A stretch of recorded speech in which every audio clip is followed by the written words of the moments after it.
Hi guys, this is a quick demo video for how to use our mobile phone app. Now, I'm sure by now you all have got the link how to download the app from the App Store or the Google Play. Now again, the email address, the username is your actual email address which you have provided, and the password is default, which is 123456.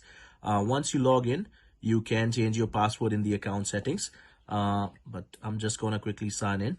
Now, every time when you sign in, it will ask you, a window will appear on your phone saying that you want to turn on the location service. So that has to be yes, it is a legal requirement. And always ensure that on your phone, the location services are always turned on. Now, first thing first, which I'm sure you all have started practicing, is logging in, clocking in for the shift. So all what you do is when you start your shift, you just hit submit. It will just clock in the time. The map will automatically pick up the location, right? So just ensure that your location services are on, as I discussed. And then the second thing, you just go in the location and type in the store where you're working. So say, for example, if I'm roster at the Cannington store, I'll just select Chemist Warehouse Cannington and then hit submit, and that will log me in for the day. Now, when you're finishing your shift, all what you need to do is again clock out. It will ask you that you are ready to clock out. You just click clock out again, and then that will default come here. At the moment, there's still a mobile app glitch that it's not appearing here, but if I go in my previous hours, I can see the start time and the end time right here. So don't think that it's not recording your clock out if it's not popping up on the home screen, because in the background it is still, but we are working continuously to get this thing fixed as a priority. And second thing, for the guards who are based in South Australia and Victoria, the time will appear as for Perth, but again, this thing gonna be fixed in coming days. So this is how we need to clock in and clock out every day. So that's the first thing, as we need to do it on this app. Second thing we need to process is the report. So as we discussed, that eventually we will be getting rid of the logbook, not as of this stage, but in future, yes. Every time any incident occurs, we need to report, but that has to be done by the end of the shift. Clients still retain a very strong policy of no mobile phone usage while at work. So please do all your reports in 24 to 48 hours, by the time you finish off your shift. So in order to do a shift, we just need to go into the new report, right?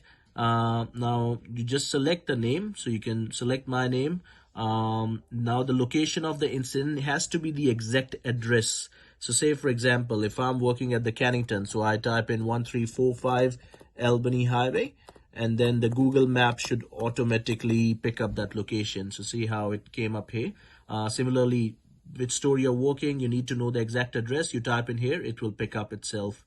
Incident type, so it's same as what we have got in logbook. If it's a recovery, if it's a theft.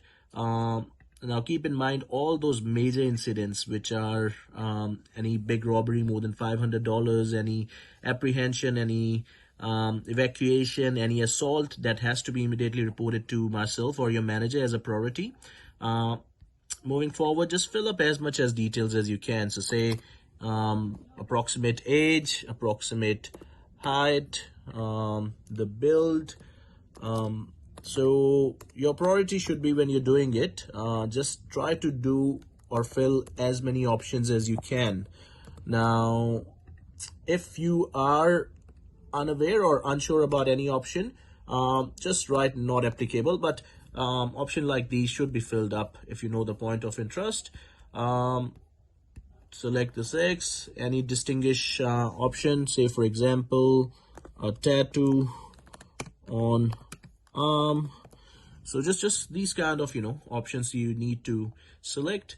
Then here you just write it down, the whole incident, right? So what exactly happened, what exactly you did. If you have got the image of the offender, it will give you an option to upload it, so you can quickly upload the image. If the police has been notified, so all the basic details what we do recorded on our incident report page. You hit save and continue, and it will bring you down to the next page. At the bottom, now see all these options are being ticked up here, but at the bottom you have got an option of the PLU. So you type in the details. So say for example, this is a Jupe fragrance, so you can just write Jupe 100 ml EDT, and quantity, it's 1, total price $29.99, and you just hit submit. Once you hit the submit, all the incident will pop up like this in my system. And obviously, if you want to track your report, you can actually go into the dashboard, which is your home screen, and then you can actually look into your not the previous hours, but my reports. It will just pop up here, and you can view and edit the incident. You can add up the PLU, and you can view the incidents as well. There are still a lot of options which I'm sure that we can rectify it in near future, so do give me your feedback. But as of now, I do want every one of you to start logging in, logging out every shift, and start getting in a practice of doing the incident reports on the app. Not leaving behind the logbook completely at this stage. So it will be a 2 work for now, but eventually in a